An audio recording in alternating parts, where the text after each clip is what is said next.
আম্মা জান হযরতে খাদিজাতুল কুবরা রাদিয়াল্লাহু আনহার তরফ থেকে প্রস্তাবটা নিয়ে যাওয়া হলো আমার রাসূলুল্লাহ চাচা আবু তালেবের কাছে, যে খাদিজাতুল কুবরা স্বয়ং নিজে আপনার ভাতিজা মুহাম্মদ সাল্লাল্লাহু আলাইহি ওয়াসাল্লামকে বিবাহের প্রস্তাব দিয়েছে। আল্লাহ নবীর চাচা যান আবু তালেব বিচক্ষণী মানুষ ছিলেন।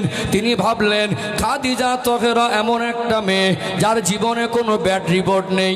যদিও স্বামী মারা গেছে, তবে স্বামী মারা গিয়েছে ঠিকই, স্বামী সংসার করতে পারেনি এমন নয়।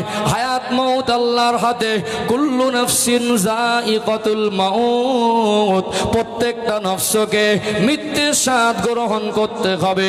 অর্থাৎ আল্লাহর ডাক এসে গেলে ফাইযা জাআ আজালুহুম লা ইস্তাখিরুনা সাআতাও ওয়া লা ইস্তাকদিমুন। আল্লাহ পাক বলছেন ইন্তেকালের সময় হয়ে গেলে সামান্য জাররা টাইম আগে পিছে করা হবে না।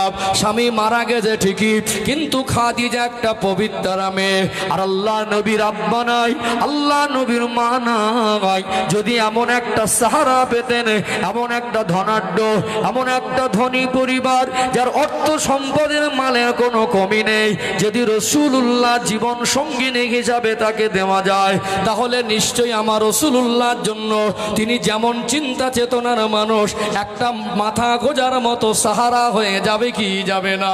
আল্লাহ দয়াময় আমার রাসূলকে এমন পবিত্র চরিত্রের অধিকারী করেছিলেন। মা খাদিজা মুগ্ধ হয়ে গেলেন, গার্জেনের সম্মতি পেলেন। আম্মা জান খাদিজাতুল কুবরা রাদিয়াল্লাহু আনহার সঙ্গে বিবাহ বন্ধনে আবদ্ধ হয়ে গেলেন। জোরে বলুন সুবহানাল্লাহ।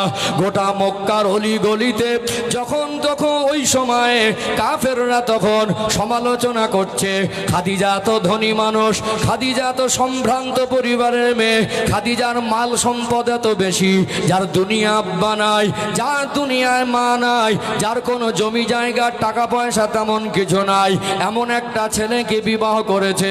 আল্লাহর নবীর বিবি আম্মা জান হযরতে খাদিজাতুল কুবরা রাদিয়াল্লাহু আনহার কাছে এই সংবাদটা চলে গেল। তিনি মনে দুঃখ পেয়ে গেলেন, মনে ব্যথা পেয়ে গেলেন। আমার রাসূলকে নিয়ে তানারা সমালোচনা করে। আম্মা জান খাদিজা ভাবলেন এই সমালোচনাটা আমার কান পর্যন্ত এসেছে।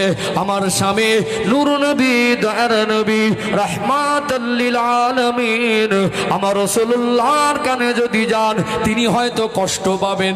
ভালোবাসা কাকে বলে? যেখানে যারা সমালোচনা করে